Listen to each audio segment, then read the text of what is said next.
go. I've started the stream on YouTube. And I'll check YouTube to make sure the stream's on. We're live on YouTube. I'm going to start the Craig stream when you tell me you're on Twitch. Okay. But somehow I copied and pasted the stream key, and then I pushed apply and OK, and then when I hit click stream, it could not access the specified channel or stream key. Please double check. Then let me. Well, if it worked last time, you shouldn't have had to repaste it this time. No, because I changed it to my YouTube just to test that out. Well, paste the old one back. It didn't change. You also changed the title for today's episode because that was something I wasn't doing for a while. I don't know how to do that. Okay, maybe I can do that for you right now, right quick, and we'll show you later. Yeah. Let me go see what's happening with that. Let me see here. Profile. So we are live on YouTube. We are live on YouTube. Okay. Yeah. Mm-hmm. And Naomi. Check this out. All right. Naomi, how do you want to be introduced to everyone? Okay. However's right. Oh my God! Are you kidding me? Faye, send me another stream key. I don't know. I'm copying and pasting the old one. It's. I can't send you a stream key while I'm streaming. I can send you a stream key. I can do it. Yeah. Send me a stream key. Okay. Because this is just weird. All right, the Twitch stream key.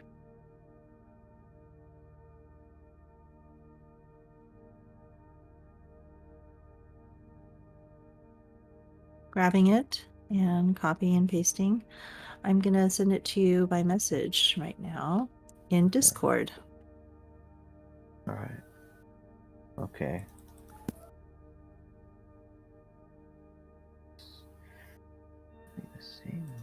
What the hell? Ariel, you're not trying to stream to YouTube, are you? Oh, I know. Yeah, that's probably the problem. Yeah, because you were knocking me off of my YouTube, my YouTube stream. Everybody does this every time I try to stream to YouTube. You guys. Oh, okay. Hang on. Yeah. Because like I'm new to everybody this. isn't just me. Primarily me. What the hell? God damn it. Topic. Okay, go away. Okay, there we go. Apply. Okay, now start streaming. Okay, we got echo again. It should be there. It's probably but let me just see here. There we go. Okay, good. We're streaming to Twitch. Great. All right. So who's that echo? Who now? Who's got the echo? I think Naomi still got the echo. Well, who's not on headphones? I'm on headphones. Faye's on headphones. Ariel, you on headphones? Yes. All right. It's got to be Naomi. Oh. Only one it can be. Dang it. Okay, guys. I think we're ready though, right? We got YouTube and Twitch. Yeah, we do have an echo on Naomi's, but do we want to just keep that in forever?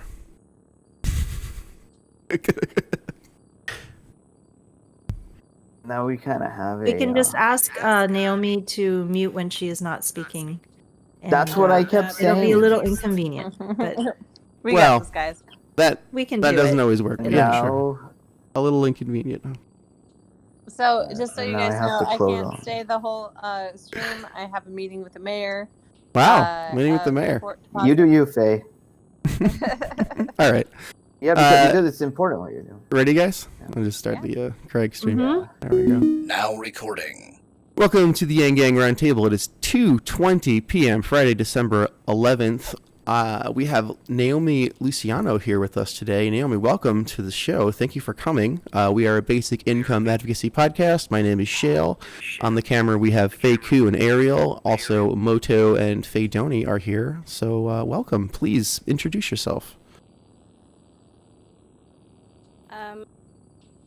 Hear me fine? Yeah, you're a little bit quiet, but I can hear you. If you move a little closer to your mic, that'd be better. Yeah, that's better. Thank you. Is that better? That is, yes. Well, I'm You're or we can't Twitter. hear any of that. It cut out. Or at least I couldn't. Could you guys hear her? No, you were cutting out, I'm Cut afraid. out. Maybe noise Hello? suppression actually was too aggressive. No, noise suppression wouldn't do that. I kept getting an error saying Yeah, she sounds fine do now. I sound technical. Oh no. Yeah. I keep hearing like the beginning of what you say and then it cuts out. I don't know. I'm sorry. Okay. Oh,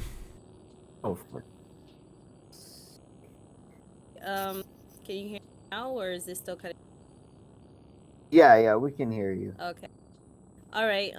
Well, some of you might follow me on Facebook or Twitter, and I've had conversations with Faye a few times. Hi. And yeah, I've been with the Yang Gang since last year, probably some before the fall. And I was introduced prior to that, but just keep up with it until a little after popularity went a little bit with it.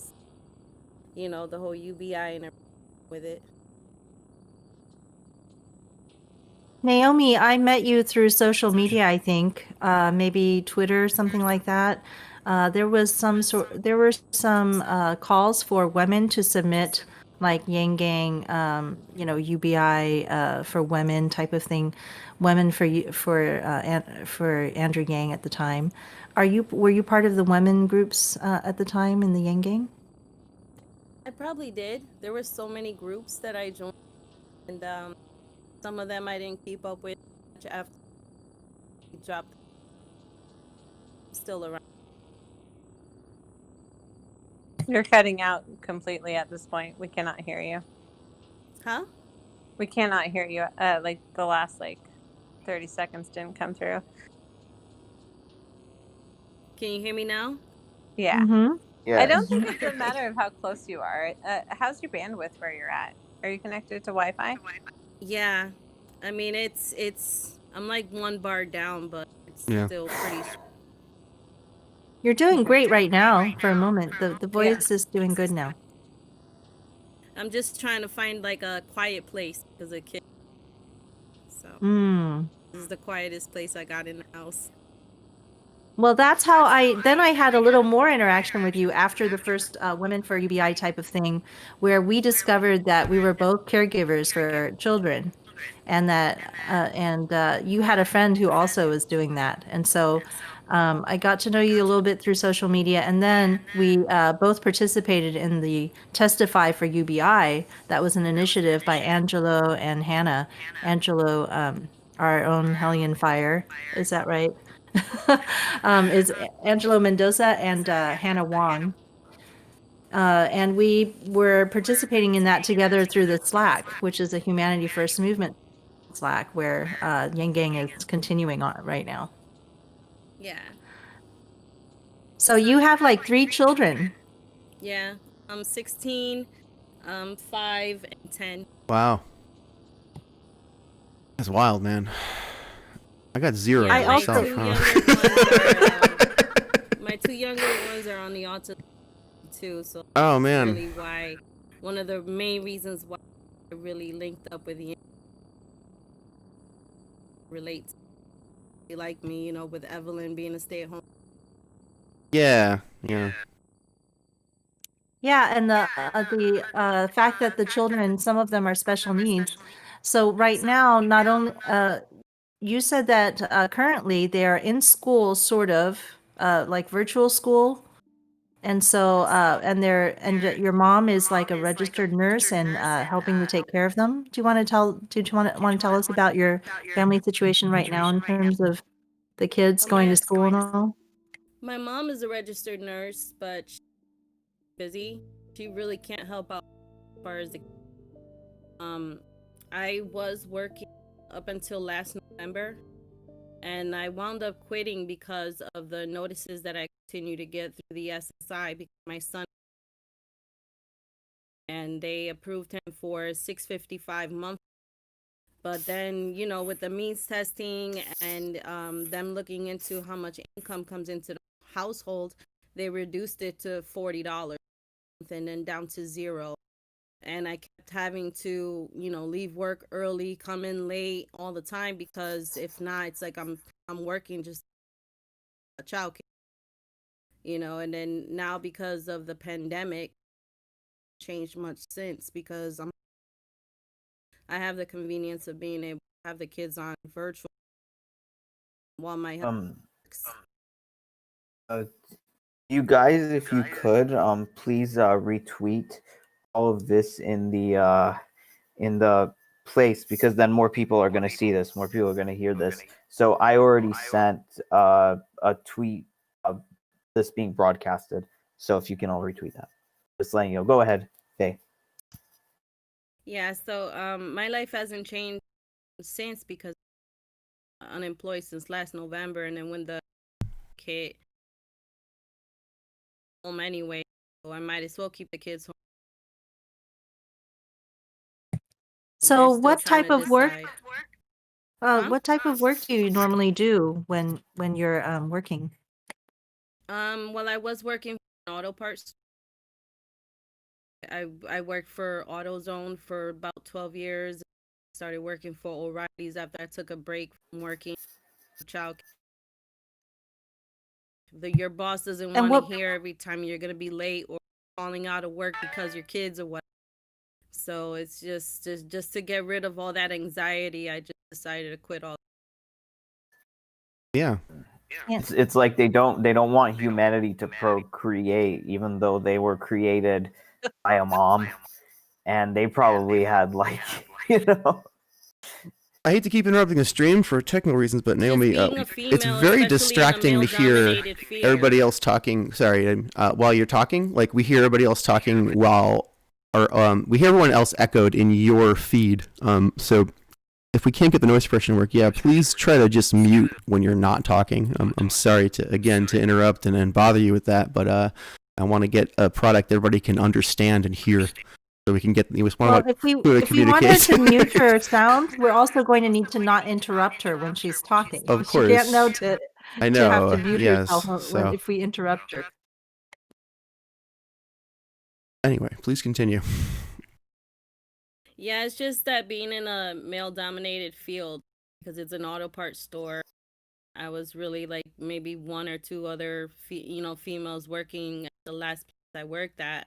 It was just like they tried to work with me on my attendance, but it got to the point where I'd have to call in every other day and say I'm gonna be an hour late today because I gotta wait on their father to get home from work, or it was just always a problem scheduling. I just decided to just go together. It just wasn't worth it. Stress. I totally understand that. Like anytime I've had a job where I didn't have a consistent schedule, I've had that take away myself. Like no amount, the piddling amount of money you're paid to live that way simply is not worth the stress of that lifestyle. No one should have to do it. Especially not someone with kids. So I think you made the right choice. Naomi, what city is this? I'm in Daytona Beach or Daytona, Daytona. Florida. That's okay. in Florida? Yeah. Okay. Yeah. And so I was also wondering what part of the country, because everybody's going through the same coronavirus and the elections and all of these things, but it's not actually it's not the same exact ship. Everybody's in a different ship, and where you are in the country right now can really impact how you're experiencing everything going on. all right. This was like the auto parts store. This was pre-coronavirus or post-coronavirus? Pre-coronavirus, because before the virus Okay. was really out there, before the shutdown, all that, like way before that. But being that I quit my job and stopped working together, it gave me also the opportunity to get out to Iowa and toward the end of January to go canvas over there, experience up with other Yankees who are all the time active. that was a good experience.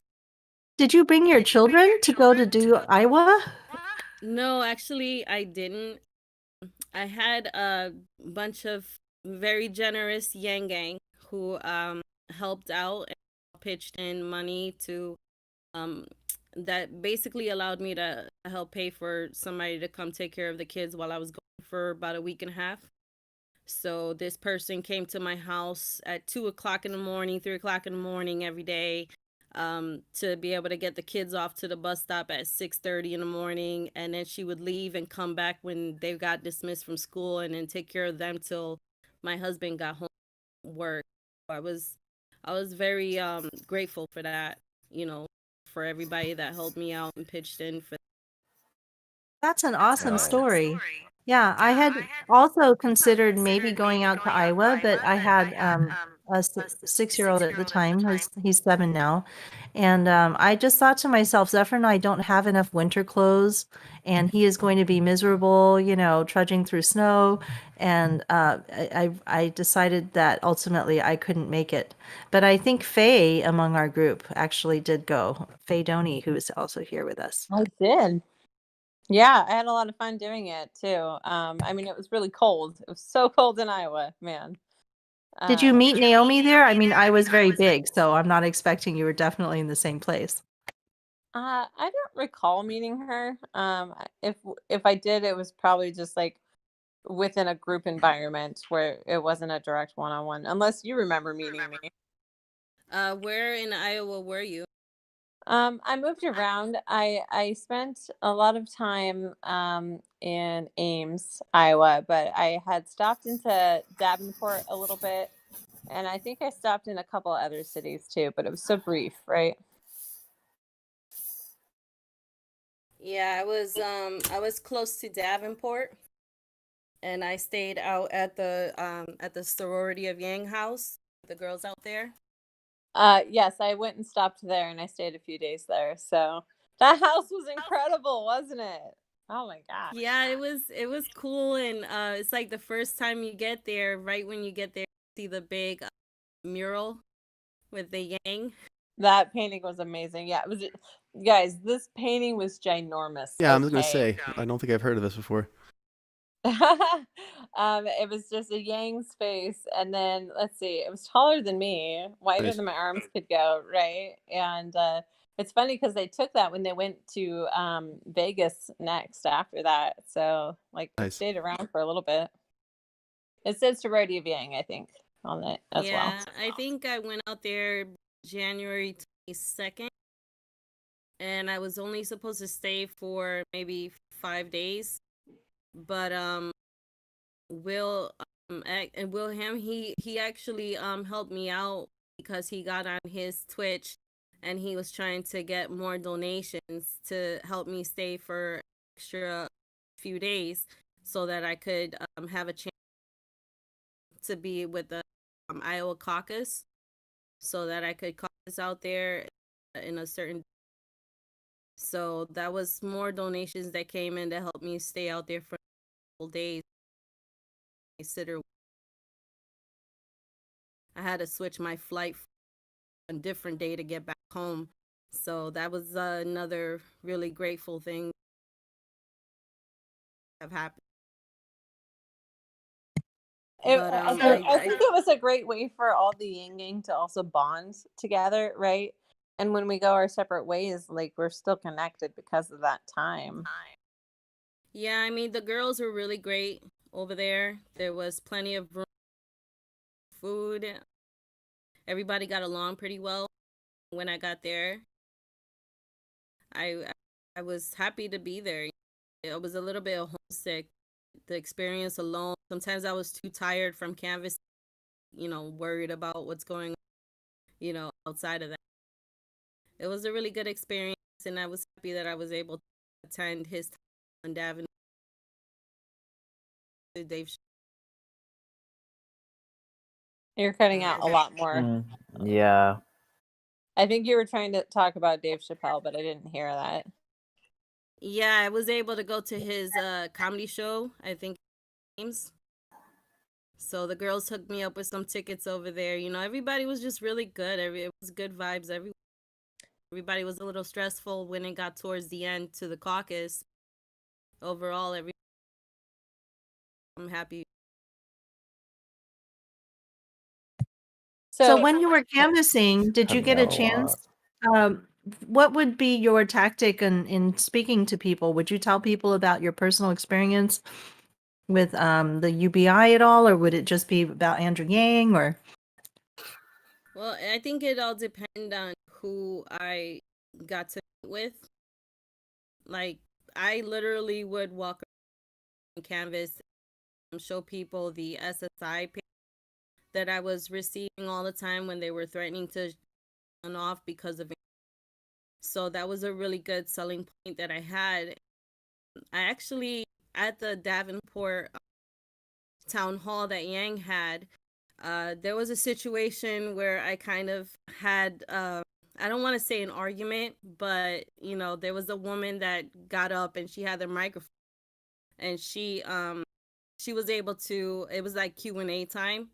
So she was able to come up on a microphone and her question was about about replacing welfare. And she wasn't down with that. She was just like, you know, but you'd be replacing this and that, and why is it one thing and not the other? You know, why do you have to have the opt-in? And he explained it to her the way he always would when that question, really professional, really cool about it, even though she was a little snot, you know, like asking him about that. And so immediately I was right behind her, and I kind of was just like, I'll wait. Yeah. So when it came time for picture time for everybody to clear out, I had kind of caught her attention and I said, now do you understand why, you know, it would have to be opt in? And she said, no, I don't. So I took out my piece of paper and I showed her, like, my family should be able to qualify for this assistance, but we don't qualify because of the means testing, because of the income caps. You know, it's just inefficient, and UBI would be a lot better. Yeah. And on top of the fact that they only capped it at $655, no more. This is $1,000 So we're low. talking about. It's like a no-brainer. Yeah, I'm so glad that you're there to be a living example, because those people who are skeptical of UBI chiefly because they fear it will change our extant welfare system, I'm going to call them welfare hawks. They are never people who've used welfare. The people who are just like, why can't we just have more welfare and no cash? You know, they're always just people for whom welfare is a theory. But, you know, I've used welfare, you've used welfare. People who've used it want a UBI, and they're not, you know, so afraid that it will change the extant welfare system that they're not interested in it, because And cash not is just only generally that, better but, like, than, you know, right, means and tested and welfare. for people who and for people who are not on welfare, but they're stuck in like a loop, because it's like, if you The miss poverty one day trap, of yeah. work, if you miss this, people, not even poverty, people who are just like middle class, but want to go to that next level of like their business or their life, or like invest in something more, are always afraid, if I spend like an extra $300 or $500, what's going to happen, because I need to like divide all my bills in a way that's like this. It's like, oh, I really want to, maybe there's a place in the world like you've always wanted to go, but you only needed to, you need to make like an extra $200 in your job, but you always want to go there. You're like, I'm never going to be able to do that thing, because I'm never going to have that, like, that little push to like get me there. Because if I do want to get that thing that I really, really want, that means I'm going to sacrifice this, or I can't like pay my electric bill or something like that. Whereas that UBI, even if you're like that middle class life, but you always wanted to like have an experience, or you always wanted to do things, give you that push so you can finally do that. And you're still working because you need the money from work and from the UBI to always do that thing that you've always wanted to do. And that's something that these people are like, oh, but it's driving me nuts. So it's like helping that actually everybody. makes me think of a story, though. Like when somebody gave me 3 installments of the freedom dividend out of their own pocket, I mean, I, for the first time in my life at the age of 31, was able to go to Disneyland, which was like a lifetime dream. Like, this wasn't just some impulse thing. I literally could never go to Disneyland because I was so broke and I could never justify it. And for the first time in my life, I could have that opportunity to be like, you know what? I want to be able to achieve a life goal and feel like I can do the things I want to in my life. And it added a significant amount of value to my life. And for them to be like, well, actually you're just wasting that money, or you shouldn't have spent it. Like, I should know what I need to spend the money on. Yeah, exactly. It just opens access for more people for anything, and not just the people on welfare, for like everybody, like for opportunity. So not only does it help the people who welfare caps near $900 anyway, it like opens opportunity for everyone. You know? Well, think about it this way though. Like, if you have a dream, right? And you're broke. Your dream could take 20 years to manifest into this reality, which is what going to Disneyland was for me. 20 years to make that possible. If I had money when I was younger, I don't think it would take me 20 years to make a dream come true, especially one so simple, right? Right. Yeah. My little sister got to go to Disneyland when she was like 2 weeks old or something ridiculous like that. Well, not for nothing. My parents went to Hawaii when I was still in my mom's stomach. Wow, what a trip that was. Well, not for nothing, but look what's going on right now with the pandemic shutdown. You know, I'm out here in Florida, and Disney and Universal, Legoland, they're all within 45 minutes away from me. And you know, they're all probably gone.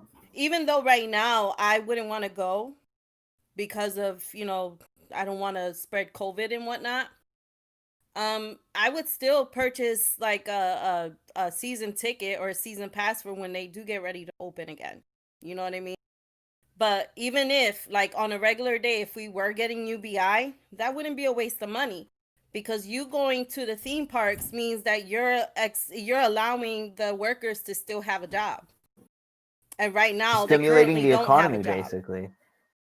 Here, let me add on to that. Like, what I was working at Best Buy as a seasonal employee, and then at the end of the day, the manager was like, "Oh, you're so great. You're such a great employee, and like we love having you here, but we hardly have any customers coming in, so we're going to be making some cuts." So it's like, it's not that people can't work or don't want to work. If nobody's buying, nobody's working. And I don't know, like, why that's rocket science for all these people to like understand. It's pretty ridiculous.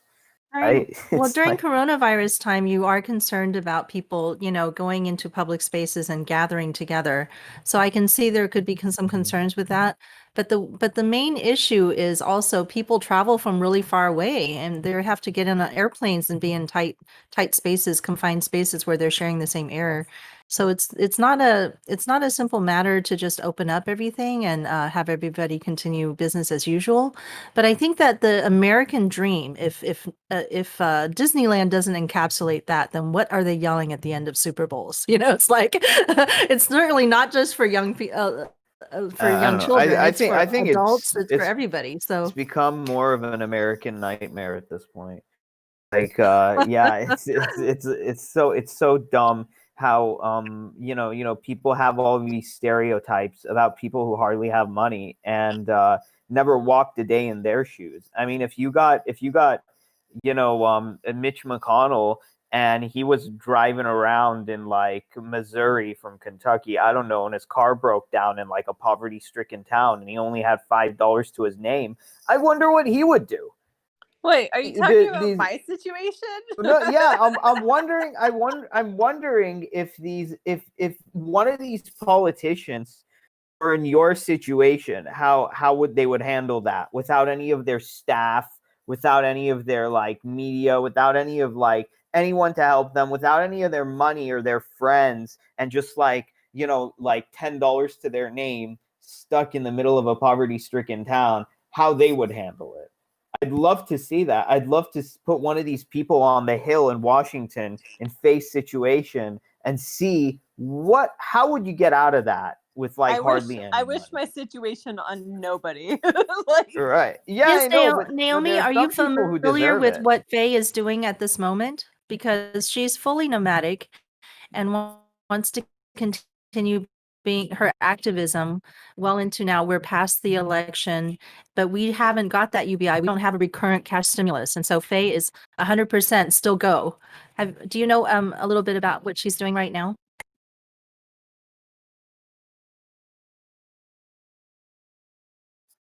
I can't hear you. Are you talking? Hello, can you hear me? Yes. Yeah, now Okay. it's better. Maybe you think your thumb is like on somewhere on your phone or no? Can you? Yeah.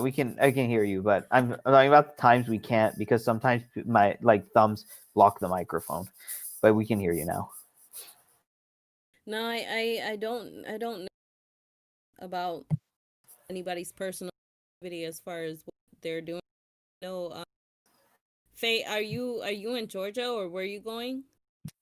This was the Okay. plan, yes, Yeah. to go to Let's Georgia. It was That was the originally plan. Quest to Georgia, and I'm going to let Faye tell you all about it now. Let's let Faye say.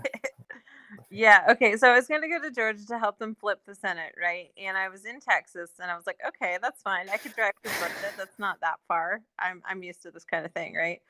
And but see, I did not actually have enough money to make it to Georgia. And so I was like, that's okay, I'll figure it out as I go, right? And that was a stupid idea. But I was very determined to get there because I figured I could get housing while I was there, right? As long as I made this part of the trip happen. Well, what ended up happening was my truck broke down in the smallest town of Alabama, called Fort Deposit. And, I spent the first night sleeping in my truck, having severe panic attacks, because I had no money, right? Like I literally had no money. And so I kind of sent the like call out to people, like, hey, I need like help. I don't know what to do. And then like so the next day I kind of got like sniffles away and I wrote SOS on my truck. Okay. And eventually somebody came up and talked to me and offered their help, right? He's a local of the area. And so what ended up happening was he was like, well, my son is a mechanic. I'll try and hook you up there. But during that time, he actually drove me around the town, and the infrastructure is literally falling apart. Like they don't have drinking water that's clean. They have like buildings literally falling apart. The roads are terrible, right?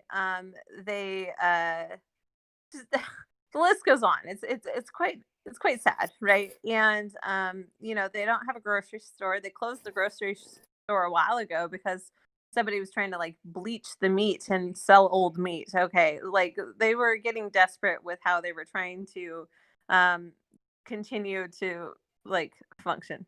Shale, if you're talking, you're muted. Okay. um and and that was just one of the things. And like since I've been there, I've heard like people stealing from each other, and they're like, well, they're lucky they're not shot. And I'm just like, okay. There have been multiple deaths from drinking and driving, among other things happening here. And this town is like no more than 1,000 something. Okay, like it's a small town. I mean, one person You dying. mean the population is Yeah. less than 1,000? No, it's Mm. more than 1,000, but it's less than A 2,000. little more, okay. Yeah.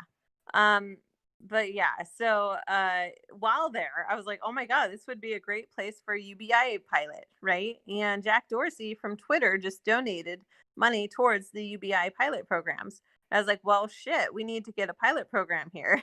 So I've been reaching out to my people, and I've got teams across the whole US at this point. And I was like, hey guys, could we do this? And so, I mean, I'm having all sorts of things happening now. And in just let's see, a little over an hour, I have a call, or not a call, I'm going to meet the mayor of Fort Deposit. I've had a couple calls with her, but they were brief.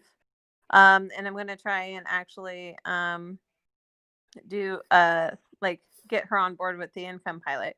Sounds like she's willing to work with me. I just have to like actually present it to her. And that's like having a kid, right? Showing you toys. Yeah.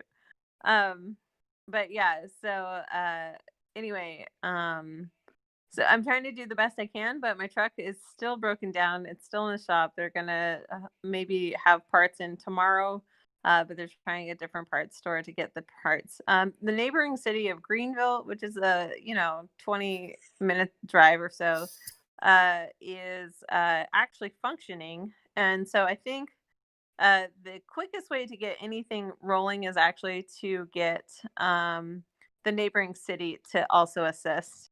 I've seen programs across the U.S. that have been functioning. We've even had some of these people onto our show, like the Love Fridge project my friend Gina's doing, who you might know, Gina.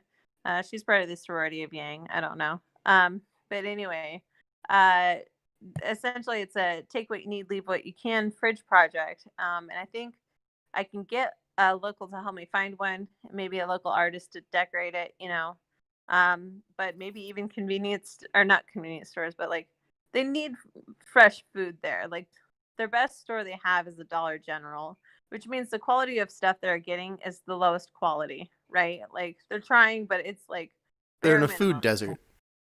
Okay, now, yeah, and Yeah, the that's the thing is, term. you're talking about two cities that are fairly close to each other. They're about 10 or 15 minutes apart by car. Is that correct? 20, I think. Closer to 20, but yeah. Okay, so about 20 minutes apart, these two towns seem to be having very different fortunes. And when I look it up, it says that Greenville is in one county. It's the county seat of Butler County. And Fort Deposit is actually in a different county called Lowndes County. Is that correct? I don't know if I'm saying it correctly. I But wouldn't know. but apparently they're in two different counties, even though they're only 20 minutes apart. And it may be that the two counties are faring very differently because I believe that it's actually considered the largest town in Lowndes County. You're actually in the largest town in the entire county for Fort Deposit, I mean. Yeah, it gets So pretty rural. I find that really interesting. Interesting, yeah. So anyway, that's my situation. But I am working with people that are going to help figure out the foundational structure. One of our people on our podcast named Josh is a tribal leader, and he and I, and hopefully soon Angelo, who is like a literal genius, actually want to find plans on how to develop this city.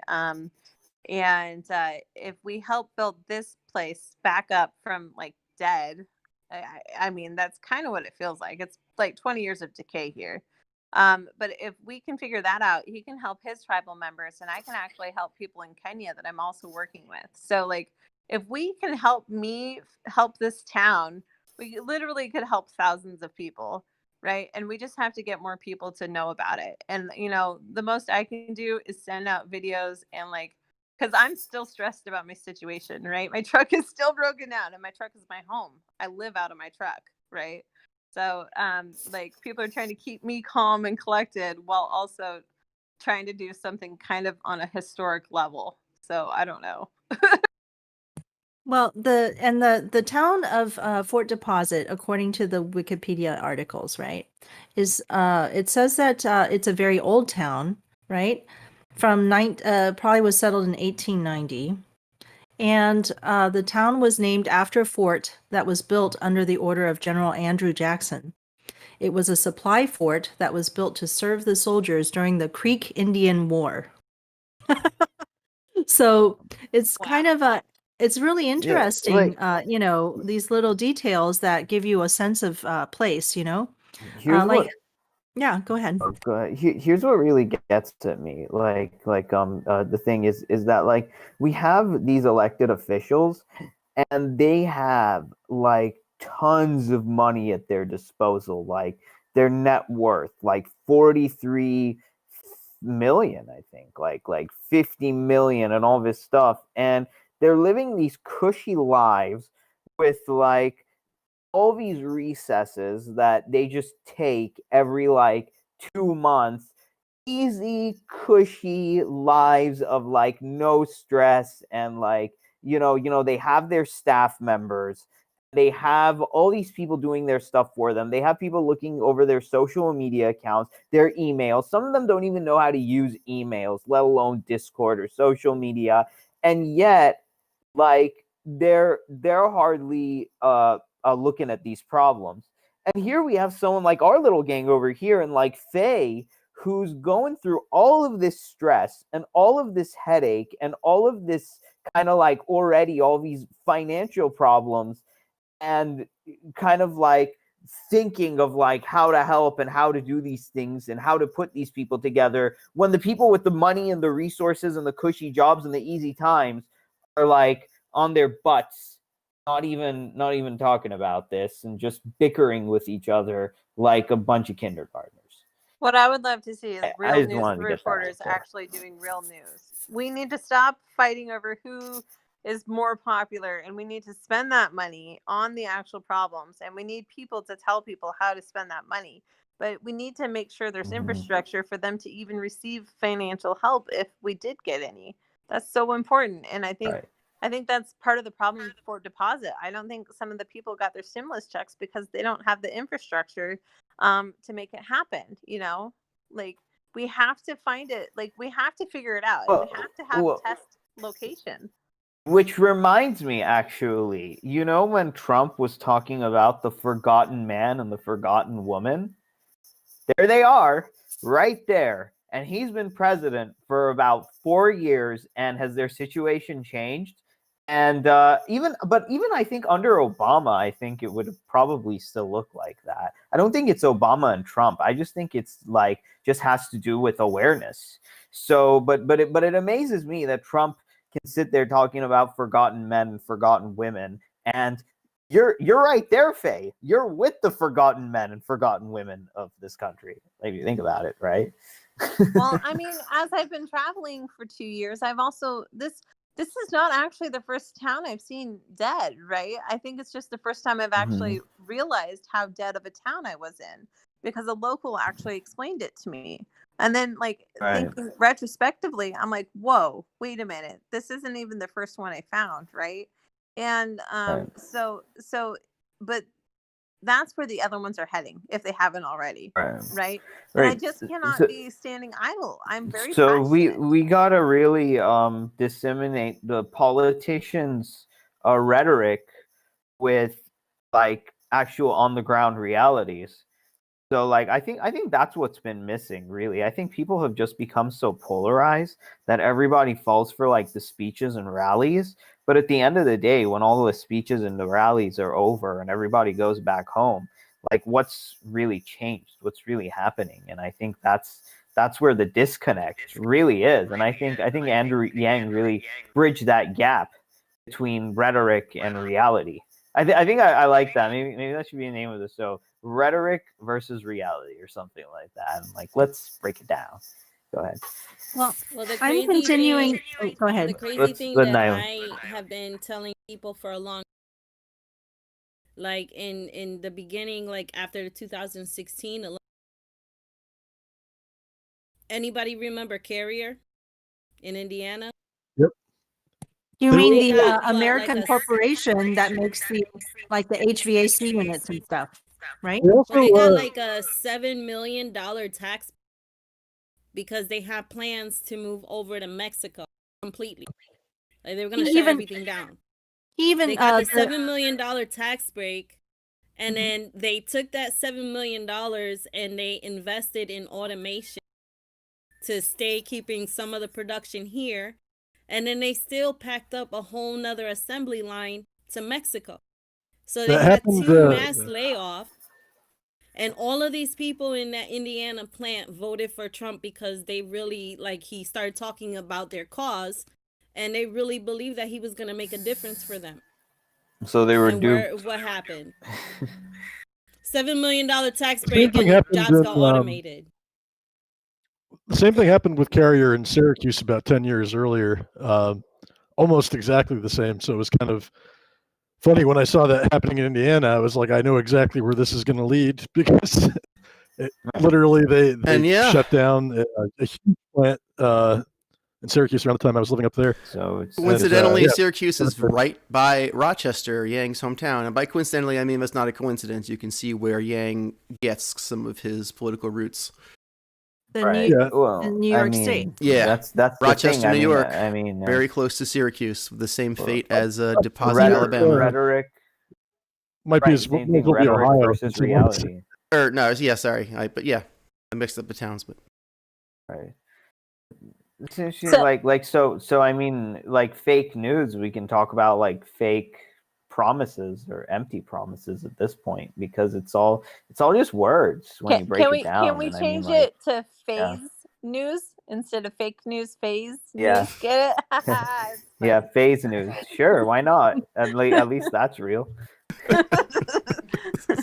Because like So- we can see it and stuff, you know. Yeah. Yeah. Yeah, further exploring the demographics and the geography of these two counties that are right next to each other, but faring differently, you find that in the Butler County, which is doing better, right? The county seat is Greenville, where Faye has found actual, more infrastructure. They have a demographics that is a little bit more white, right, and fewer Black or African Americans.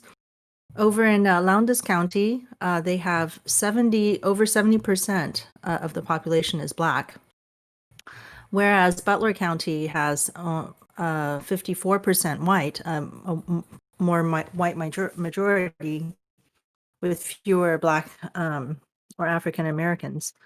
And also, there's just more people, right? Demographically speaking, there's just more people in the one town versus the other. I mean, in the counties. And so as of the census of 2000, there were only 13,000 people in Lowndes County. I hope I'm saying it correctly. And over in the Butler County, they have about 21,000 people. And so the fact is wealth follows people, right? And that's what the universal basic income recognizes, is that if you're a human being, right, then you are productive and you are going to be creating wealth wherever you are. But our money system doesn't track that, right? Right now, the money system, it doesn't recognize any human value specifically. It only recognizes very specific things that are not there's certain things that can make you money and other things that just don't make any money whatsoever. So you could grow your crops, but if you can't sell them, then if you can't exchange it with somebody for money, then it's as if it had never happened at all, economically speaking. And the same thing with humans. So, you can produce a lot of people in this one area, but you would all continue to be living in systemic and historic poverty, like transgenerationally, if that was the history that you started with. And so Faye did recognize one of the first things that she did tell us about was that it seemed like, the part of the reason for the suffering in that first town that she encountered for Deposit is that there seemed to be this, long historical sort of passed down history of slavery in the area, that this was a plantation town. And it seemed like, the white people just moved out, but left the people who had been enslaved to continue living there. And it just really seemed like like something happened a long time ago, and it continues to have effects in the town years and years later. So these are the kinds of things that it's going to take a lot of money to actually change. It's not just, something that you just talk about, well, we're just going to make people less, Right. we're going to 'cause somehow they just change literally people's don't have hearts the and minds. buildings anymore. They don't even have the foundational structure in their buildings to even have these services, right? Well, like what I found to be so just like disconnected from reality was like I think 1 or 2 days ago Mike Pence was talking about like staving off military threats from space. So let's invest in like a military space force. and just leave like our own infrastructure on the ground crumbling. At a certain point, you know, you really got to ask yourself, what the hell is there to defend? Like that's like you know, like Faye, when you said like you could have like 10 bodyguards and like die of a heart attack. Like, if you have no food in your fridge, are you worried about hiring bodyguards to defend food and water that you don't have? Not to defend Like, Pence. Like, it's so dumb. So not to So defend Pence, but I No. think the reason why this gets any traction is a lot of these smaller towns, and maybe even it was the case with Fort Deposit, but quite a long time ago, a lot of them are pretty much military towns, and they kind of rely on federal spending in the form of military allocations to kind of keep the town's economies going. And towns that have kind of lost that over the years just like completely fall apart. Why is that, right? I mean, well, it's literally that they have a military base economy. It's kind of like a college town. You know, you got people coming in from the outside. Right. You kind of depend on outside money, maybe even overseas money. Not so much for military, but you know, the contractors are there. So that's just In America, we have this thing too, where we're kind of against federal spending unless it's military spending, and then it's kind of like, oh, cool, whatever. These wrinkled up, decrepit, corrupt jerks have taken over the conversation so badly and the narrative that it's like, why? Like, why can't we have like a creativity based economy? Why can't we have like a healing based economy? You know, I'm afraid of the children. I'm afraid for the children. You know, Faye, even Naomi, you guys have kids, right? Like, I care about your guys' kids and how they're going to be able to survive in this world. And it's not a great trajectory right now. And you know what? If I have to start at a small freaking town to learn how to do it, then if I can learn it, I can at least teach it because I've seen it, right? And I've had to work through certain things you like. You know, theoretically, you wouldn't even thought to consider until you're actually in it, right? And so I just really want to create a template other people can at least attempt to try in their own cities, right? And I think there's a major opportunity here that like if there was a time to strike, I think it's now, because like this town is not gonna, I think it's gonna crumble even more. And like people are homeless there, but they're staying on their friends' couches, but they don't have homeless services there, right? Right. So there are homeless, but they aren't being seen because they're not on the street because it's too freaking cold. And a lot of people who are making the decisions, right, in the legislatures in the state or something like that, they're going to be coming from a place that is wealthier, that is a bigger city. And so when they talk about welfare, they imagine the welfare working the way it does in the big city. You know, you have a center and then these things happen. But when you're in a rural area where the population is so spread out, they can't even get to the help because you're not going to set up these special, centers to help people where there's hardly any people to help. And so it's like, even just to get to the help, it's like, it's not only a flyby town because it's far away from probably a lot of, infrastructure, but it's also a drive-by town, even though it has a freeway that runs right through it. People just drive right past it. And if Faye hadn't broken down, she probably would never have stopped and looked into what the town was like. Now, you've probably all heard about the diabetes belt, right? And I often talk about that because I kind of live in it. But they also have something called the Alabama's Black Belt.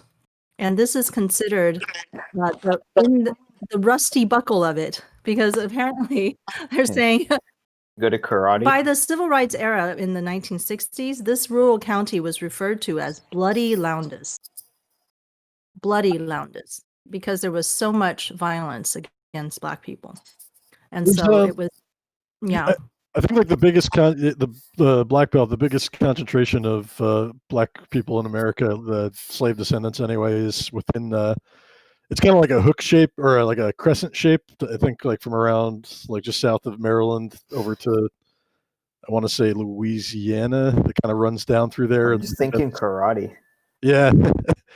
Yeah, no, so that's, I think that's like the traditional heart of where a lot of the Black population, at least within an American context, is from. That's before you got like the great migrations northward into cities with the Industrial Revolution. But Well, the other thing I want to mention, guys, is I was like, hey, do you guys have a number I could call for me, because I'm homeless right now and I need to get my truck fixed and I can't keep affording a hotel. They're like, well, go to Montgomery, which is much, much farther away, right? And so I called them because, you know what, fuck it, I'll try it. Well, Montgomery's like, their waiting list just to see if you qualify is so long, they wouldn't even tell me if it was days, months, or whatever, like days, weeks, or months, right? And that was concerning. I was like, wait, so there's already homeless people suffering and you guys don't even have the resources to get them checked into any resources because the waiting list is so long. So they're like, I mean, if you change your mind, you can always try again later. Like, but essentially, yeah, I'm not even on a waiting list, like, yeah, you're in the wrong state for that, I think. man, I'm just Yeah. really worried about the people here. Because Well, if a bigger city has a waiting list like that, that's very concerning. So the interesting thing about when people call it the Black Belt, it's not actually referring originally to the racial makeup of this area, although there was a lot of slavery. And the reason was it was actually the region's incredibly rich black topsoil that made people give it this name. And so it's interesting that the slavery and everything actually happened in this super fertile area, right, where people were trying to just get a lot out of the land. And so, one of their strategies for doing that at the time was to enslave a lot of people and have a lot of workers, working the land. And so this is, I think, just a really interesting history to be exploring. And I hope that our listeners will be tuning into Faye's continued, travels here and things that, hopefully we can make an impact in a region that has just been very much neglected. And that we can bring these issues into the mainstream to These talk are about. Because literally like the forgotten men and women of the country. So I mean, I can't believe that, like, our soon to be former president made the case for the forgotten men and the forgotten women. And here they are, still forgotten as ever, maybe even more. Well, that just reminds me. Do any of you? I think it's from the Guardian. Sure, but one of these media people, they have a YouTube that it's called Anywhere But Why. And the guy, he went out to Ohio to go and take a look at things, if anything, got elected. And he won Ohio the first. And after I watched this video, I was just like floored at the fact that he won Ohio again. And I'm like, what has he done? And these people, like, there was one older guy and he was asked, like, well, what has changed or what has Trump done here? And the guy said, told the journalist, blink. And he said, you see, nothing changed.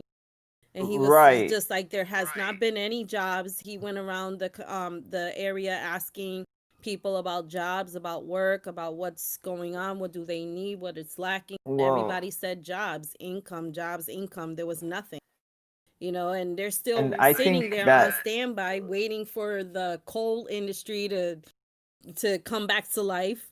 And we all know that that's been out the door, and it's funny to me when I hear people try to fearmonger about the New Deal or whatever, and it's like, okay, well, what's wrong with new energy?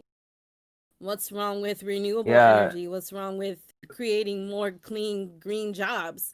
Those people that are waiting on the coal industry to come back, they could easily transition into other work.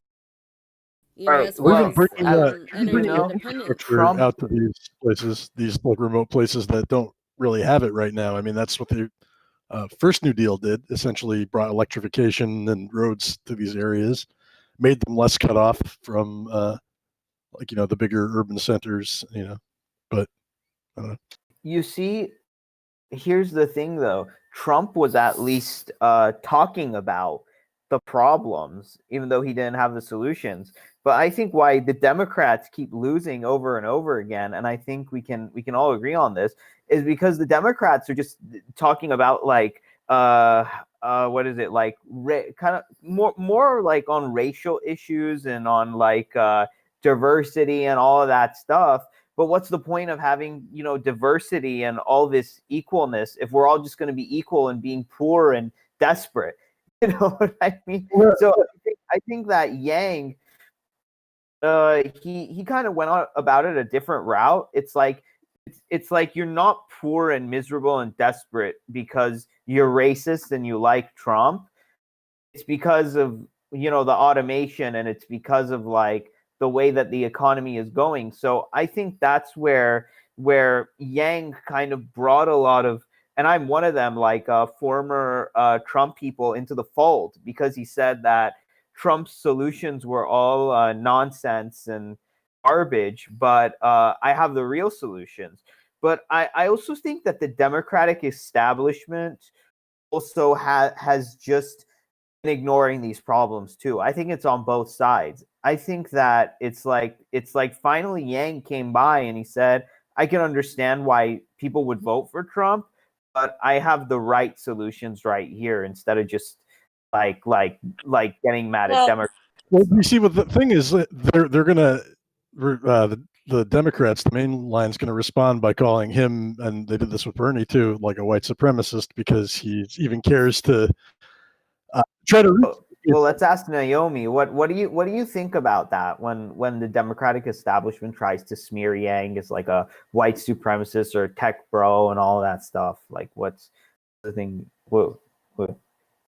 Well, I even, you know, what's the crazy part is that even now, you know, I see where on Twitter people are putting, they're retweeting posts that Yang would put out, and they're like, oh, he needs to stop, he needs to stop trying to cater to the white supremacists, you know, and this and this and that. And it's like, why? Because he's talking about their issues too. You know what I mean? It's like people pretend that the only human suffering is happening if you're not white. You know what I mean? And I Yeah. see it as kind of an inversion of the Reagan Why can't we era. just be friends? I see it kind of as an inversion of the Oh, go Reagan ahead. era, where they kind of blamed the idea of this like unworthy poor welfare queens and whatnot that was aimed predominantly at the black community. And I think where a lot of people get confused is it wasn't even from the top-down perspective. The fact that it was, if it's black or white people, is actually kind of irrelevant. The point is that they just don't redistribute funds, so they'll I happily think turn it's on just anyone who. like you're just as likely as like a poor white person to be in like all of this misery. I think they're trying to divide the poor along racial lines, so that way like it's easier to be controlled. If you're taking all this time fighting against each other instead of looking at the real people. I mean, like when think of Nancy Pelosi when she says like these things about like, oh, you don't know or you don't understand, while she's eating under her out of that fridge that had like a ton of ice cream in it, and she's like, we're feeding these people. I mean, what do you think of that? Like, well, pretty I'm going to ridiculous. interject, guys. I need to get going because I need to write out to Yeah. deposit. So I'm just gonna get my handles real quick.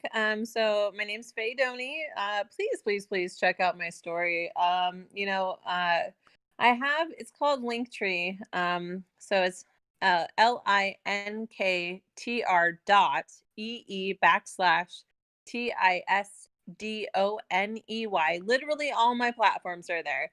If you want to donate to me, if you want to check out my Twitch, TikTok, Discord, I don't care. Okay. It's literally got everything you could possibly want to follow this story. Okay. And then I don't have to update you guys. You guys can just find it. But my Twitch, Twitter, and TikTok handle is Tisdoney, TISDONEY. So if you want to donate to the cause, my Venmo is Art by Doney, ARTBYDONEY. And then my let's see, Cash App is $Faye Doney.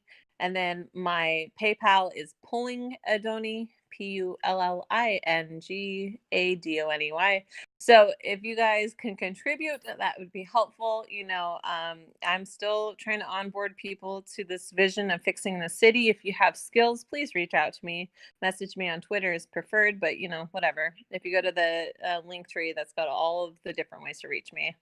And thank you guys for this podcast. And I will probably try and pop on tomorrow's just for a few, but thank you, Naomi, for coming on, and I'll let you guys get to it.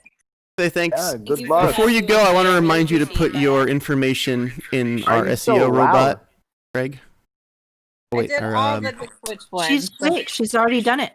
oh, you put it in Chill, Bart. that was really Yes, she loud. did. I was really I- loud. Thank you very much for Okay. dropping in Yeah. today, Faye, Okay, and cool. we'll see you tomorrow. Yeah, Thanks, and Faye. I hope it all goes well. I really hope they listen to you. Yeah, sorry for Yeah. talking Good over luck. everybody. I just wanted to make sure I caught Faye before she left. I want to make sure that information That is was in the really description loud. fields for Chill. everything. I don't know. I didn't do the link your tree dec- one, so I'm doing that Your right now. decibel levels Valid are pretty point. high I hear you, Ariel. for Thank you. that. Noted. So really, yeah.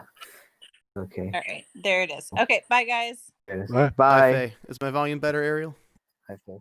Yeah, it's better now. That was okay. So before she left, I was just saying, what do you think about the whole ice cream fridge thing?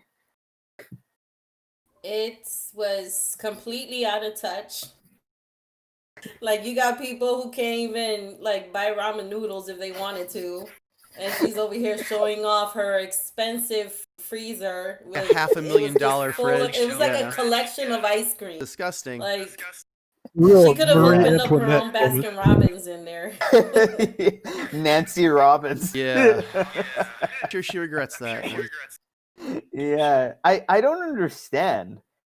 How do these people get voted in? I don't know, right? Does It's hard to. I anyone hate. know? I hate being so petty and taking like Schadenfreude in it, but like they suffer no other consequences. If the only thing that's going to happen to Nancy Pelosi is she's going to feel bad about like having shown an ice cream freezer and being revealed as tone deaf for a minute, like I can't help but revel in it because she gets elected anyway, Yeah. no matter what I do, because the system's so broken. Well, Well, not just I I that. mean, Conversation between professionals and rich people. Most of our electoral system, she doesn't really get that feedback from the people who matter to her constituency. She lives in freaking San Francisco in one of the richest districts in the country.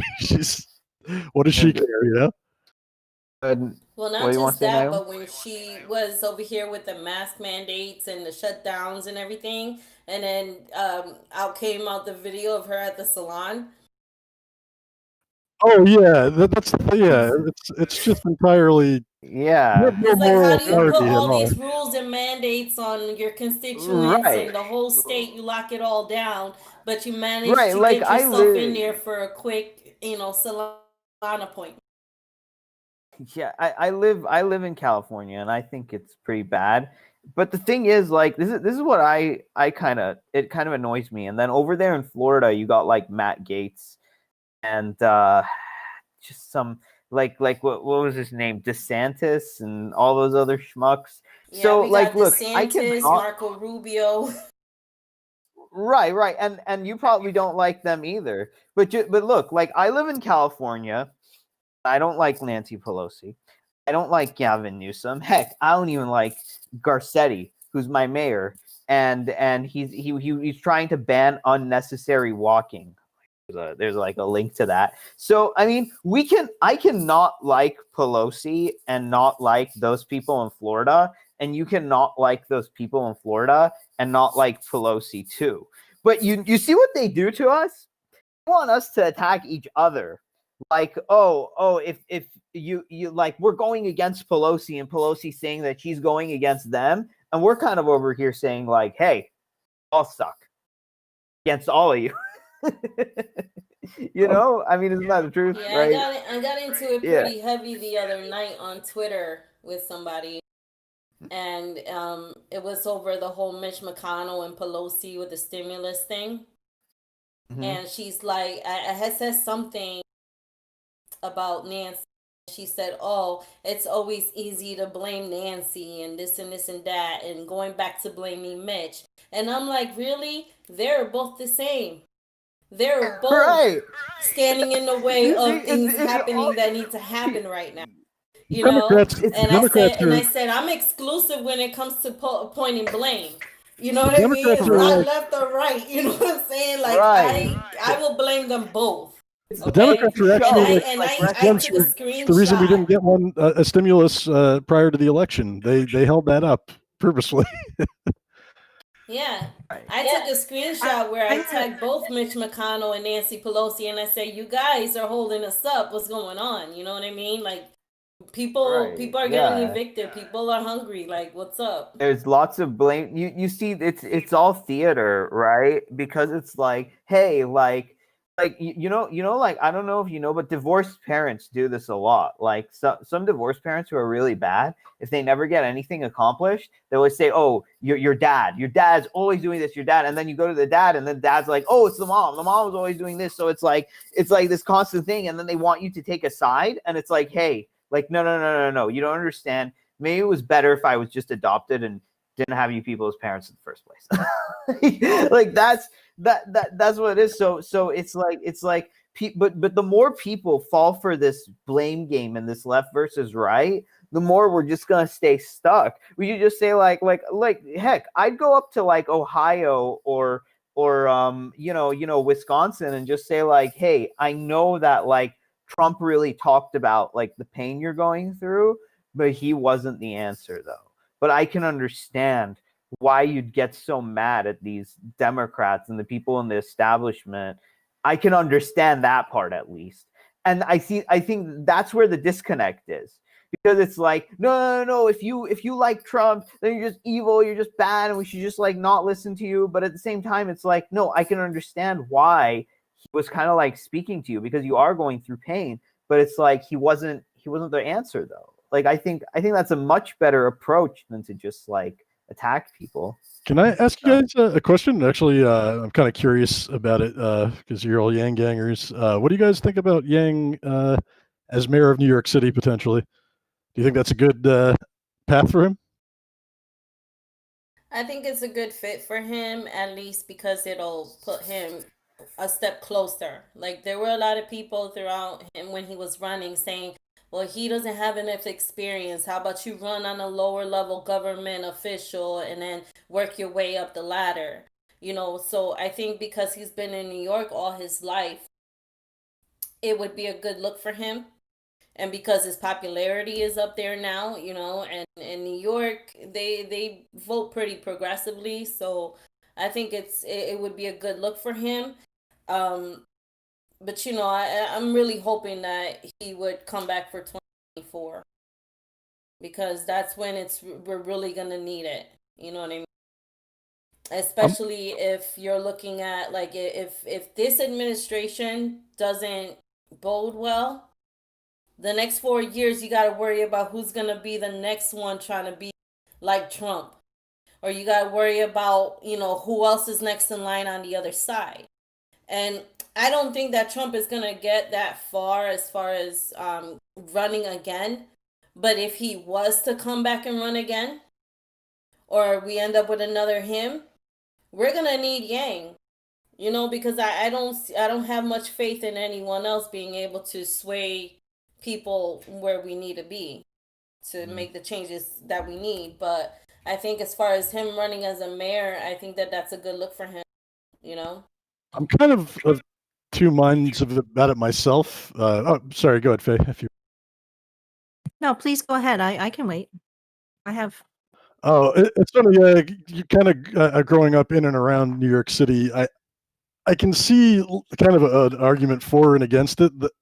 I think it's a bad move if he wants to be president one day, because New York City is a really kind of unique and weird place. And I think once you get into the political scene there, you're kind of locked into it. Like you don't generally see too many former New York City mayors make the jump from the mayorship into like a viable presidential campaign. And I think that's just because New York City is almost more like a city state. It's got an enormous population within a small area, and it doesn't really function like most of the other parts of the country. On the other hand, I can see if Yang's not as intent on the presidential ambitions, but he wants to like create, join that alliance of mayors who are trying to past like smaller like test bed UBIs. I think in that case, New York City would obviously be a huge boon to have involved in that.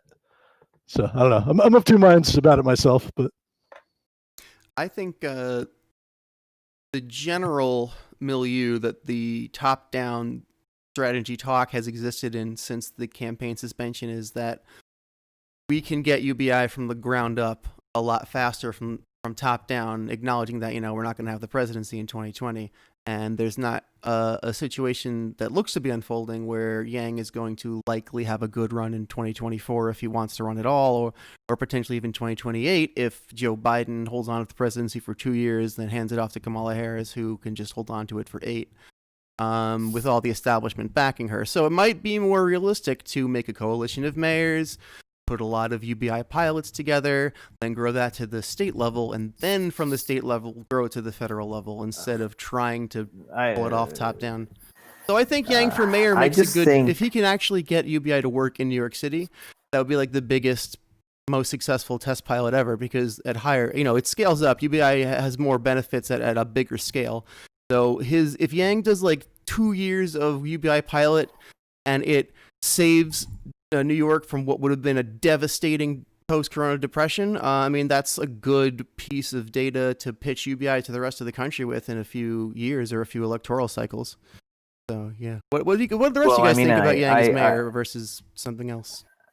I just shared a link not too long ago on our Twitter that people are basically shoplifting now, and it's like a lot of people you can't blame, because if that's their only source of like healthy food and like food for their kids, that's gonna be crazy. I think it's gonna take like 2 months into a freaking Biden administration until people realize that the jobs are not coming back, right?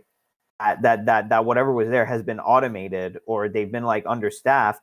And then if Yang is mayor and he talks about UBI, and it's just a matter of time until they're like, hey, like we don't care that you have like the first female Black vice president. Okay, whatever, but keep in mind she's also a cop.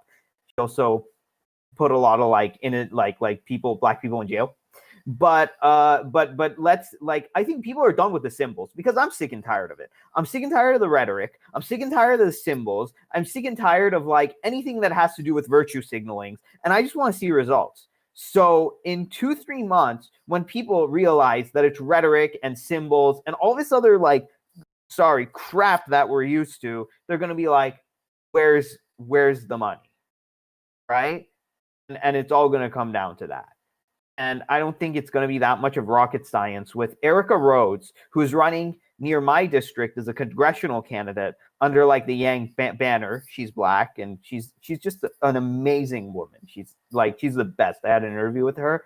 And I think if Erica Rhodes makes it in Congress in 2022, and a few other Yang inspired people make it in Congress in 2022, I think it's just a matter of time that the idea catches on fire. And we don't even need to think about, 2024 this, 2024 that. There's going to be so much suffering until 2022 that the idea of UBI will just explode into everybody's consciousness.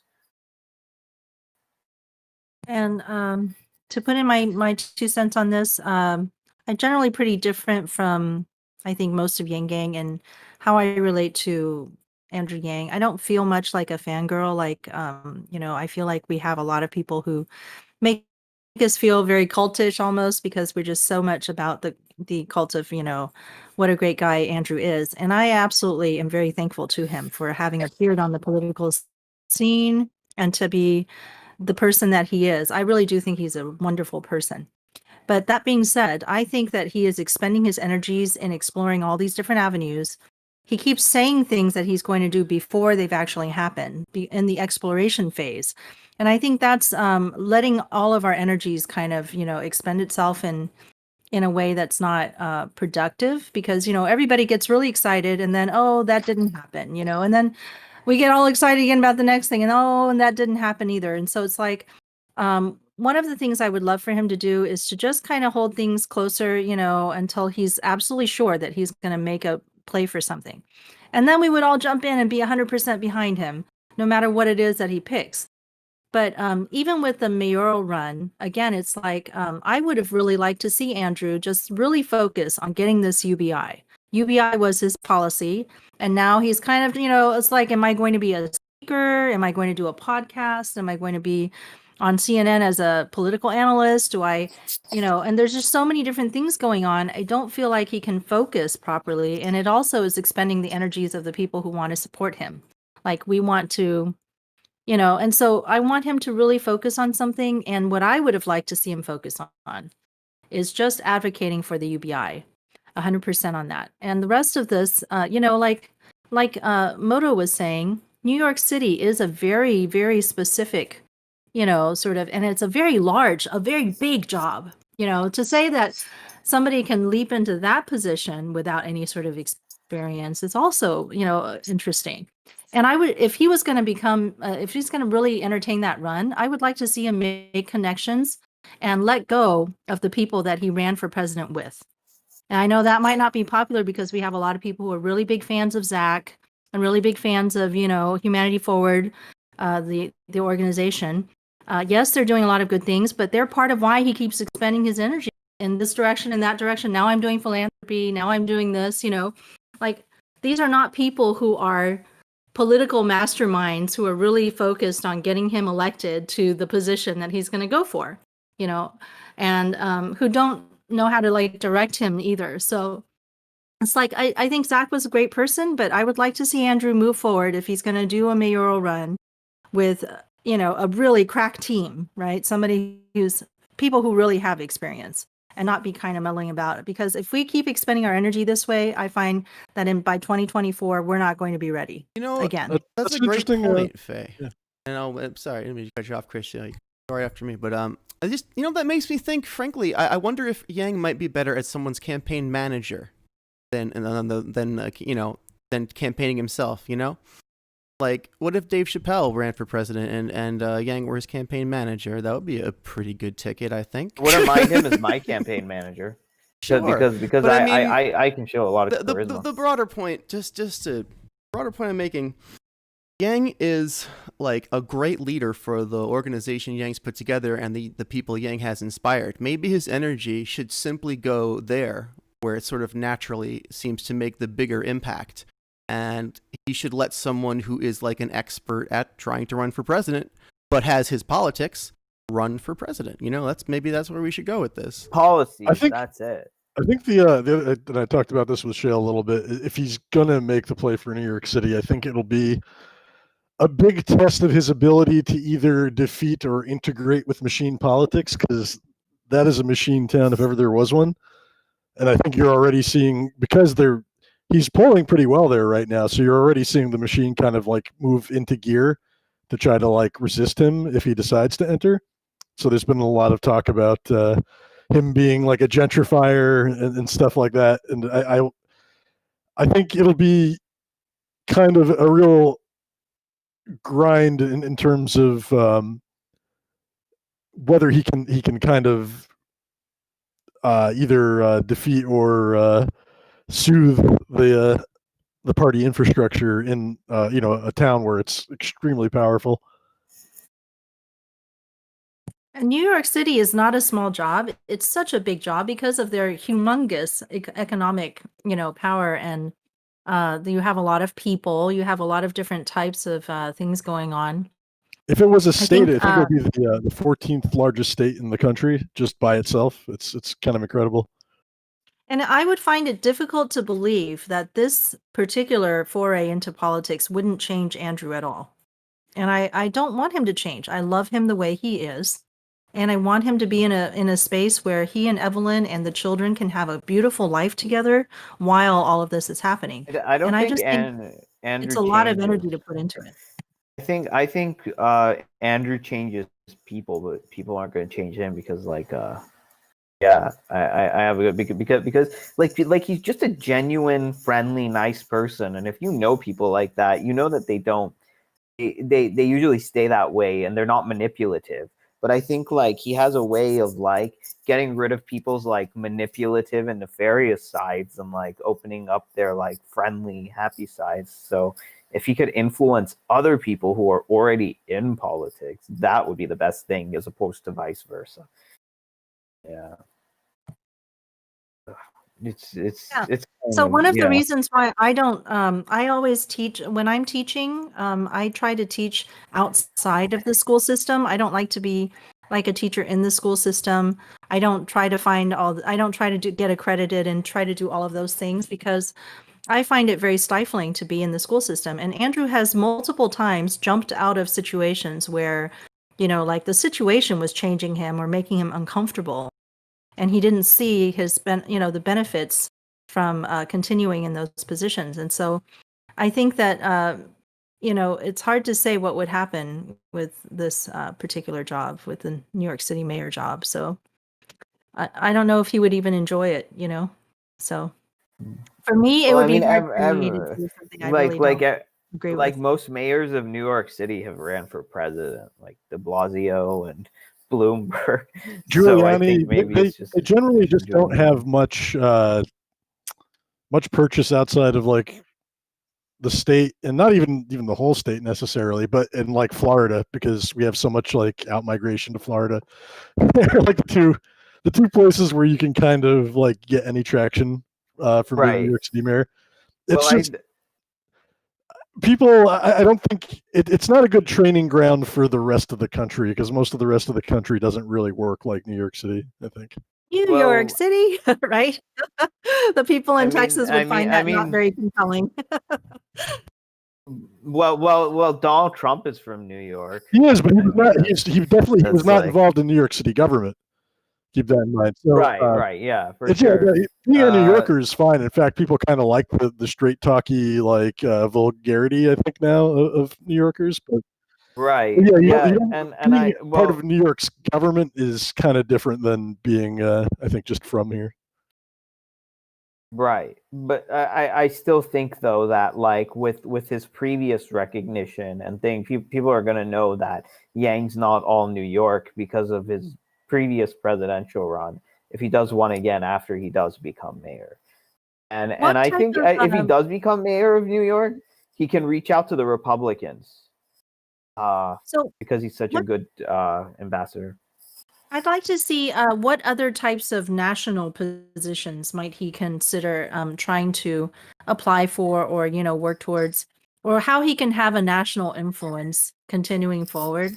I don't think that, I mean, considering that Ronald Reagan as a, was became, a politician straight from Hollywood, I don't think that it's necessary. This whole focus on the fact that he didn't have enough experience doing something specific, I think that's just something to throw at everybody. They could throw that at Obama. They threw it at every single person that comes along. Who can possibly be prepared for the president of the United States without being president of the United States? I think it's less influential an argument than it's ever been now. I mean, when people like the way things are going, it's like, all right, I want experience. But when people are desperate for any kind of change, kind of having experience is not necessarily even a good thing. It just makes you look experienced. If coronavirus happened a couple of months earlier, I think he would have been president. And I think that the more important thing we should have focused on is empathy, right? But we don't talk enough about, looking at those types of qualities in people. And Andrew has so much of that. Yeah, it's a shame. I think really it's a matter of kind of overcoming the media and getting the media to do what you want it to. That's what worked for Donald Trump. That's how he got in, and I think that's also that's how Biden got into. He just had pretty much a completely frictionless run in the media, and So I was actually thinking about Naomi. If you are in Florida, how far away is that from Georgia in terms of just making maybe a weekend trip or something out there and doing something in person? Is that not a consideration anymore because coronavirus has just thrown a wrench in everything?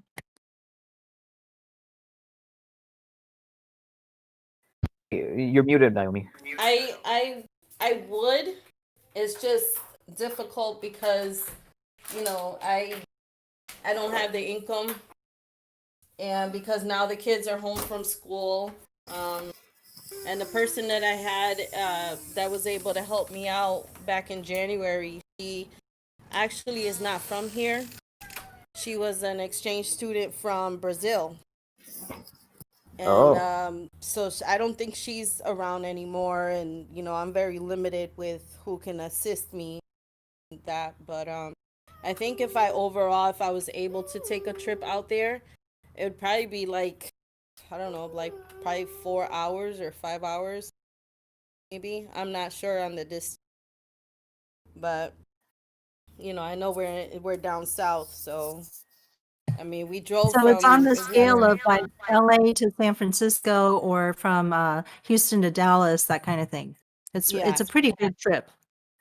yeah. Like right. Well, we drove out here from Connecticut when we moved Connecticut to Florida, and it was like a 20 almost like a 24-hour drive. Like a 20-hour drive to get out here. Oh yeah, that's yeah, yeah. Doing like the north to south on the East Coast is about like a almost like a full day trip if you want to like just kind of power through it. Yeah, Yeah. yeah. So it would be a journey, but it's like I don't drive either. So I yeah, don't but that's if I I if find I it had the opportunity, I would for it.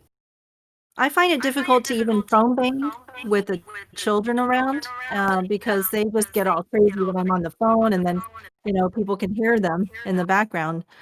So I find it interesting that they're doing some what do you call it, letter writing right now, and they're doing some letter writing parties. I think every week with the Humanity Forward movement or Humanity Forward or Humanity First movement. I think we heard about this from the interim board member, Kevin Lee, who is on the HFM board. And so I'm going to try to participate in that because I think letter writing is calm. And if my child says something or needs me for a second, I just hop off of letter writing. It's no problem. And hopefully this can be something that more people can join in as time goes on to help.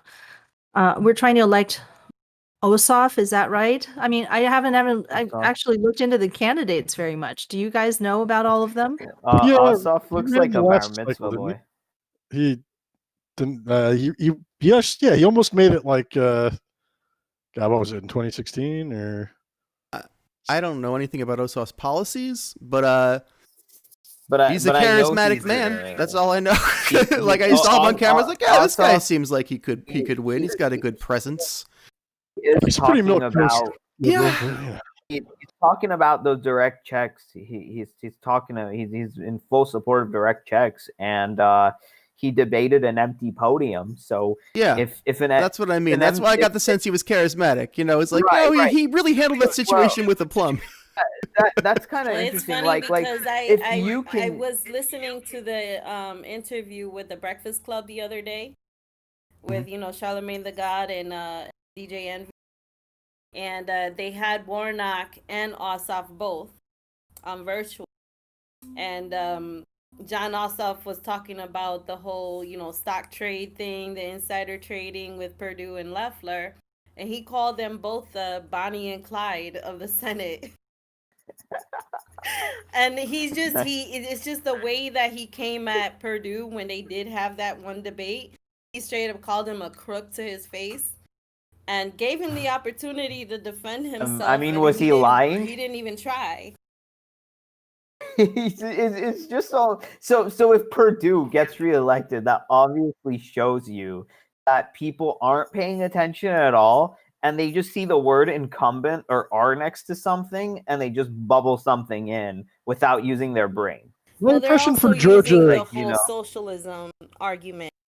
Like, it's always that. It's always that. If you have like nothing to say and nothing to offer, just repeat the word socialist 1,000 you times. pretty much just mapped out what happened between Warnock and Loeffler the other day.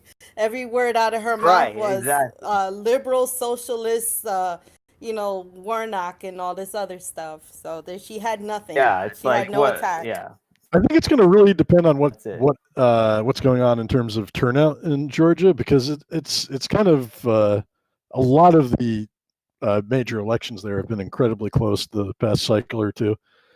You've kind of got like a big kind of population turnover and change in it. One thing that I think makes me a little bit worried for Asaf, not that I care too much whether he wins or not, but if you do care, in exit polls, it looks like Trump actually did a little bit better, like relative to 2016, within the city of Atlanta, but worse within the suburbs, which makes me wonder if you have the reason Biden might have won Georgia is because you had voters who would normally probably vote Republican, but at the top of the ticket just voted against Trump. So I don't know if they're going to be wanting a divided government for the Senate.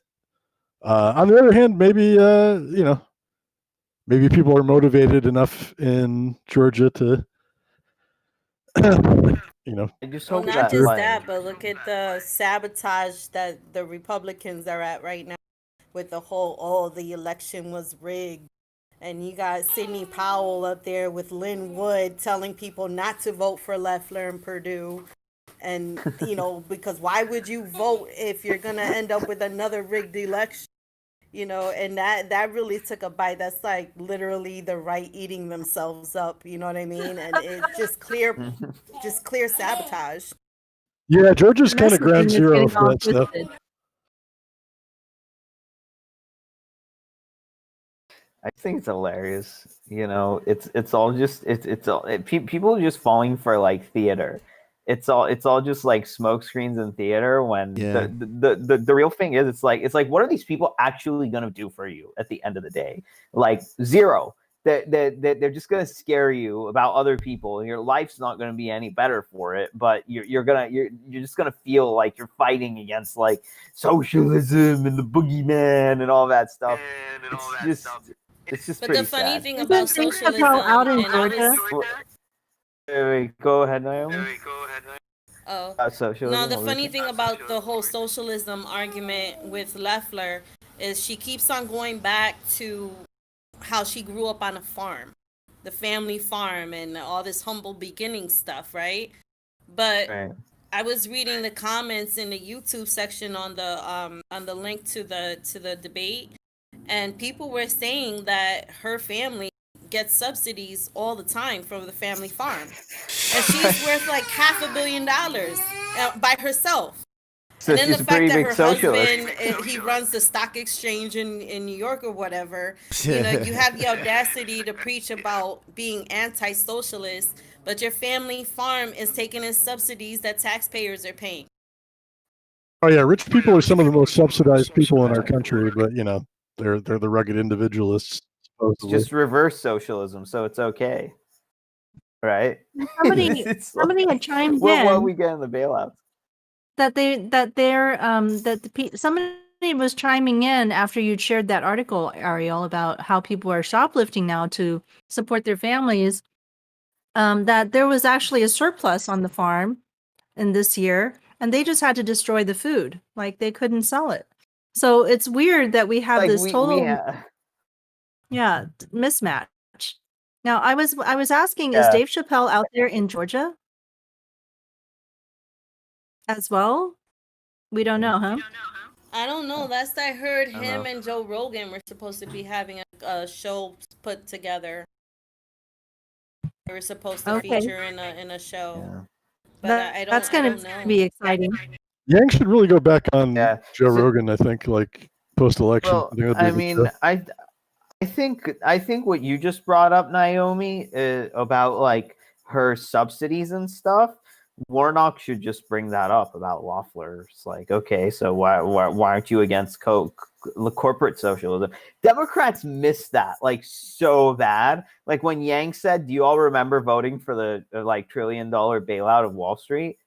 I don't remember voting for it. You don't remember voting for it. So why can't we vote for money for ourselves? It's like it's yeah, it's a joke. It's basically just a joke. I mean, at this point, it's all just like deception and smokescreenism.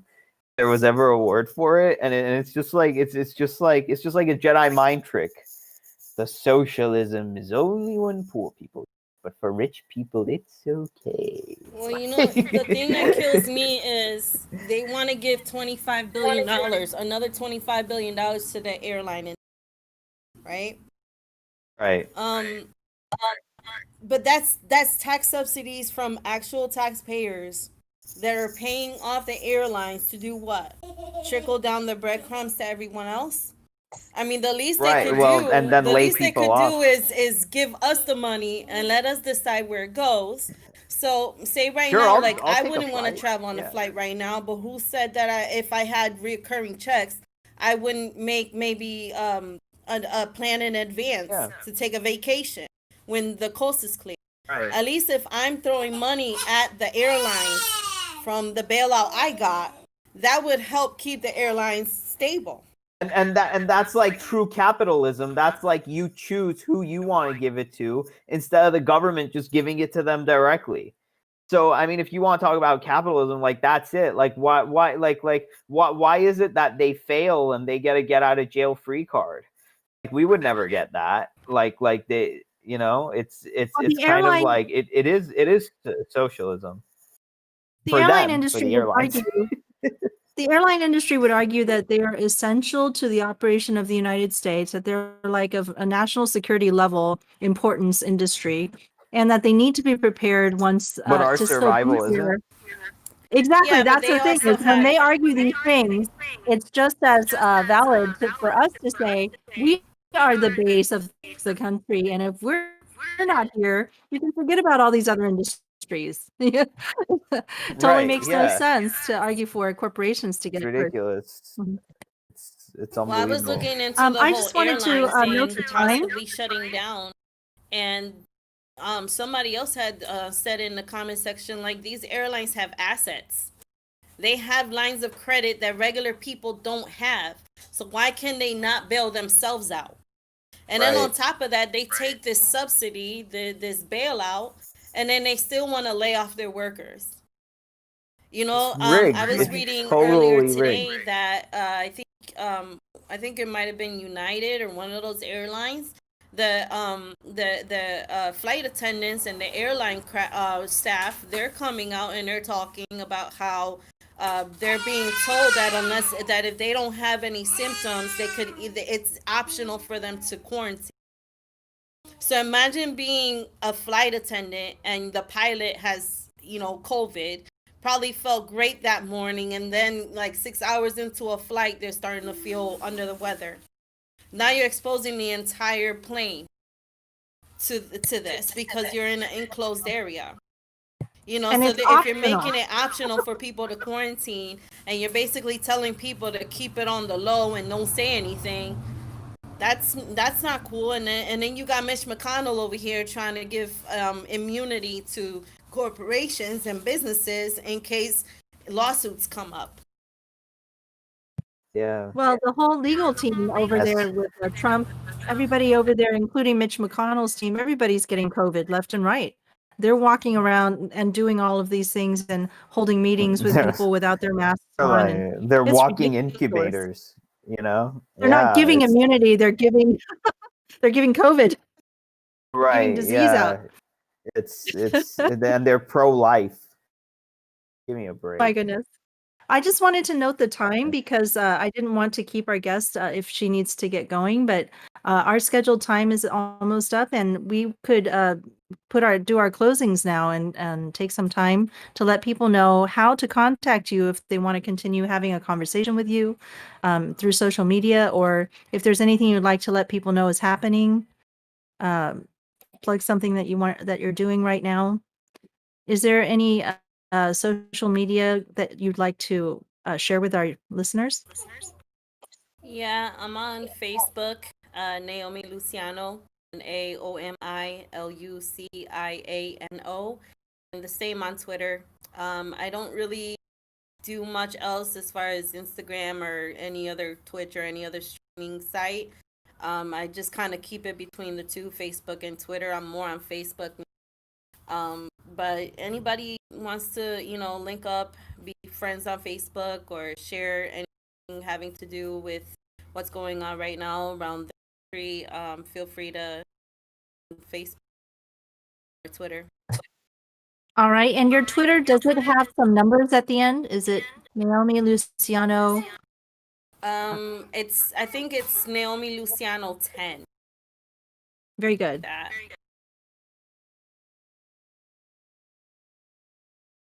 But I really want to appreciate you guys for opening up your stream, your guest for today. Sorry that I missed you guys the last time, the holiday and everything else. I lost track of the days. No problem at all. Thank you so much for coming. It was great to meet you, and I want to invite you to come back anytime. I post the schedule. Well, anytime you guys want to do this, let me know, and I'll try to make sure I get headsets next time. That'd be great. I'd love to have you again. We post the schedule every Thursday, so just I'm here on the Discord. Check the schedule. If you see a show you want to come to, just show up. We'd love to talk to you again. It doesn't have to be a headset. A simple headphone is sufficient to just prevent the echoing. And we would like to invite you to come back anytime you like. By looking at the schedules on Thursdays, will be posted in our scheduled channel. So we have a text channel in our Discord where Shale will come every Thursday and post the schedule for the weekend. So we posted this weekend that you would be here. And our regular speakers will come and check it out. But as somebody who's already been on the show, you know the drill. So anytime you see somebody you want to talk to, come in and talk to us. And we usually have space. So it's wonderful that we can, host a discussion between more than... Usually, like a lot of these programs want to do an interview format where it's one person, the special guest gets the questions and we just listen to one person talking. But we really wanted to have a format where we get a chance to, as a community, discuss it together as Yanggang. But thank you guys for having me. Thank you for coming. We had the best time. You're very well spoken too. Like when you speak, people are listening, and I think you really catch people's attention because you have important things to say. Yeah. So we can get with that the next time. I got stories for days, but yeah, it was good timing because I was able to get on right after.